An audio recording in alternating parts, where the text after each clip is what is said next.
بینائی واپس کرے۔ اللہ اکبر۔ تو اس نے آسمان کی طرف منہ کر کے کہا مالک میں کبھی بھی آنکھوں کی بینائی نہ مانگتی، لیکن اب تیرے نبی کی عزت کا سوال ہے۔ آنکھوں کی بینائی واپس ہو جاتی ہے۔ زنیرہ کو بڑا مارا۔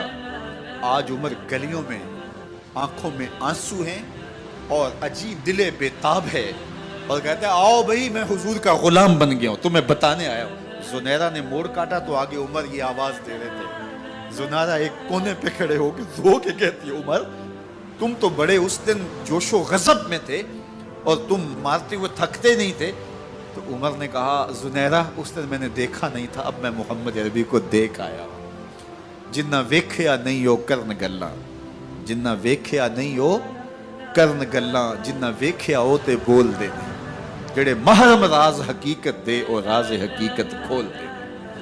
تو حضرت عمر رضی اللہ تعالیٰ عنہ ایمان لائے۔ حضرت عبداللہ ابن مسعود رضی اللہ تعالیٰ عنہ فرماتے ہیں کہ حضرت عمر کا ایمان لانا مسلمانوں کے لیے عزت کا سبب تھا، ان کا ہجرت کرنا مسلمانوں کی نصرت تھی، اور ان کی خلافت مسلمانوں کے لیے رحمت تھی۔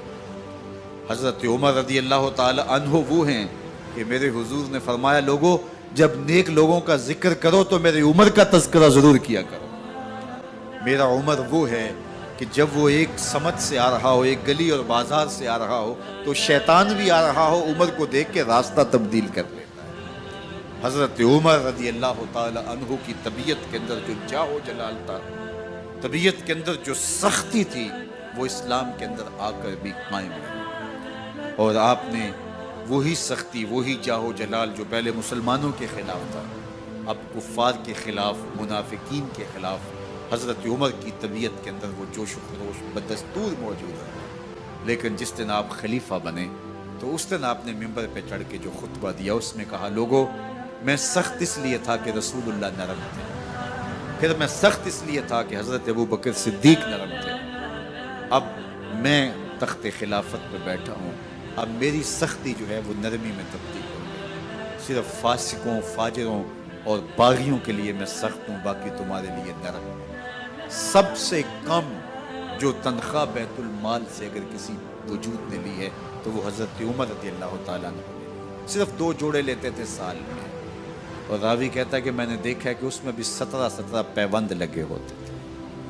حضرت عمر رضی اللہ تعالیٰ عنہ کا طرز زندگی، آپ کا انداز معاشرت اور آپ کا انداز خلافت، ہر لمحہ آپ کی زندگی کا اٹھا کے دیکھیے کتنی مرتبہ قرآن حضرت عمر کی رائے کے مطابق نازل ہوا۔ اللہ تعالیٰ جل شانہ نے ان کو صاحب الہام بنایا تھا۔ ہر امت میں کوئی صاحب الہام ہوتا ہے، حضور کی امت کا صاحب الہام حضرت عمر رضی اللہ تعالیٰ، اور آقا کریم نے انہیں اپنا وزیر قرار دیا۔ فرمایا میرے 2 وزیر آسمانوں میں ہیں، 2 وزیر زمینوں میں ہیں۔ آسمانوں کے وزیر جبرائیل اور میکائیل ہیں، اور زمین کے وزیر ابو بکر اور عمر رضی اللہ تعالی عنہما۔ ایک دن حضرت عمر بیٹھ کے رو رہے تھے تو کسی نے کہا حضرت رو کیوں رہے ہیں؟ فرمایا کہ میں اس لیے رو رہا ہوں کہ فلاں پل سے بکریاں گزری ہیں، تو پل کے اندر شکستگی تھی، ٹوٹا ہوا تھا پل درمیان میں، اس میں ایک بکری کی ٹانگ ٹوٹ گئی ہے، تو میں ڈرتا ہوں کہ میرا رب یہ نہ پوچھے کہ عمر تو نے پل صحیح تعمیر نہیں کروائے تھے کہ ایک بکری کی ٹانگ کیوں ٹوٹی ہے۔ یہ ہیں حضرت عمر رضی اللہ تعالی عنہ۔ اللہ اکبر۔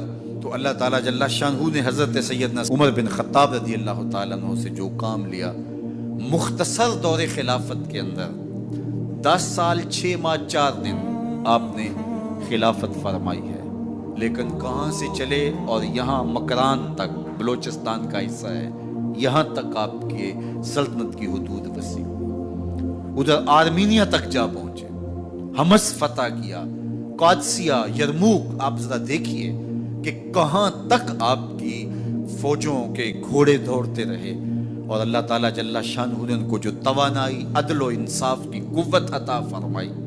اللہ اکبر۔ جب زمین پہ عدل کیا ہو تو زمین بھی حکم مانتی ہے، اور حضرت عمر وہ تھے جن کا حکم ہوائیں بھی مانتی تھی، زمین بھی مانتی تھی، جن کا حکم جو ہے وہ آگ بھی تسلیم کرتی تھی اور دریا بھی ان کا حکم مانا کرتے تھے۔ مصر کے اندر یہ رسمیں بد جاری تھی کہ سال کے بعد ایک دوشیزہ کو زیورات پہنا کے اچھے لباس میں ملبوس کر کے دریا کی بھیڑ چڑھایا جاتا، اس کی قربانی دی جاتی، اس کا خون بہتا تو دریا چلتا۔ جب مسلمانوں نے مصر فتح کیا تو گورنر نے لکھا کہ اسلام تو اس طرح کی رسوم کی اجازت نہیں دیتا، لیکن خشک سالی ہے، لوگوں کی فصلیں ویران پڑی ہے، تو حضرت کیا کیا جائے؟ تو حضرت عمر رضی اللہ تعالیٰ عنہ کاغذ کے ٹکڑے پہ لکھتے ہیں بسم اللہ الرحمن الرحیم، مصر کے نیل کی جانب عمر کا خط لکھتے ہیں، اے نیل اگر تو اللہ کے حکم سے چلا کرتا ہے تو چل، ورنہ ہمیں تیرے چلنے کی کوئی حاجت نہیں ہے۔ اور قاصد کو کہا یہ خط لے جاؤ اور جا کے دریائے نیل میں پھینک دو۔ قاصد جا کے خط دریائے نیل میں پھینک دیتا ہے، پانی آتا ہے، ایسا دریائے نیل چلا 14 صدیاں ہوئی ہیں آج تک کبھی بند ہی نہیں ہوا ہے۔ دریا حکم مانتے، آگ نکلتی ہے، لوگ حضرت عمر رضی اللہ تعالی عنہ کے پاس آئے، حضرت لاوا پھوٹا ہے، آگ نکل رہی ہے اور مدینے کی طرف بڑھ رہی ہے، اب کیا کیا جائے؟ فائر بریگیڈ تو زمانے میں تھی نہیں۔ عمر نے اپنی قمیض اتاری، جس قمیض پہ 17 پیوند لگے ہوئے تھے چمڑے کے، کہا یہ قمیض لے جاؤ، جدھر آگ بڑھ رہی ہے آگے ڈھالنا، آگ پیچھے بھاگ جائے گی۔ زلزلہ آتا ہے تو زمین پہ دھرا مارتے ہیں، زمین رک جا، کیا عمر نے تیری چھاتی پہ عدل نہیں کیا ہے؟ تو یہ عمر ہیں رضی اللہ تعالی عنہ کہ جن کے انصاف کی وجہ سے، جن کے عدل کی وجہ سے اللہ تعالیٰ کی رحمات، اس کی برکات کا نزول ہوتا تھا، اور اللہ تعالیٰ نے مسلمانوں کو وہ آبرومند حکومت دی۔ کائنات کی تاریخ کے اندر ایسی حکومت آپ نے نہیں دیکھی ہوگی جو حضرت عمر نے حکومت کی ہے۔ اللہ اکبر۔ فرمایا فرات کے کنارے پہ ایک کتا بھی پیاسا مر گیا تو اس کا حساب بھی عمر سے ہوگا۔ باہر سے سفیر آتا ہے اور آ کے پوچھتا ہے کہ میں امیر المومنین کے، مسلمانوں کے حکمران کے محل میں جانا ہے، تو وہ مسکرا کے کہتے ہیں ہمارے امیر کا تو کوئی محل نہیں ہے۔ کہا کہاں ہے تمہارا امیر؟ کہا مسجد نبوی میں ہوگا یا بیت المال کی اونٹوں کی دیکھ بھال میں لگا ہوگا۔ وہ جب گئے تو مسجد میں نہیں ہے، اللہ اکبر، وہاں گئے تو وہاں بھی نہیں ہے۔ پھر کیا دیکھتے ہیں کہ عمر رضی اللہ تعالی عنہ جنت البقیع کے پاس ایک درخت کے نیچے اینٹ کا سرانہ رکھ کے سوئے ہوئے، تو اس نے کہا عمر تو نے عدل کیا ہے، تجھے کچی اینٹ پہ بھی نیند آ گئی۔ ہمارے حکمرانوں نے انصاف نہیں کیا اور وہ بند اور محفوظ کمروں کے اندر بھی سکون اور چین کی نہیں سو سکتے۔ حضرت سیدنا عمر رضی اللہ تعالیٰ عنہ نے اس طرح ان امور سلطنت نبھائے۔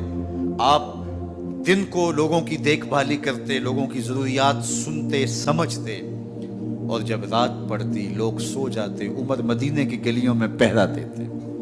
کائنات نے کوئی ایسا بھی حکمران دیکھا ہوگا؟ اللہ اکبر۔ وہ مجاہد جو مختلف محاذات پہ گئے ہوئے ہوتے، ان کے گھروں کی دیکھ بھالی کرتے، ان کی ضروریات کا خیال رکھتے، ان کی آبرو کا پہرا دیتے۔ راتوں کی تنہائیوں کے اندر حضرت عمر اٹھتے اور جا کے گشت کرتے، چکر لگاتے، دیکھتے کوئی آنکھ پر نم نہ ہو، مفلسی کا کسی گھر میں ماتم نہ ہو۔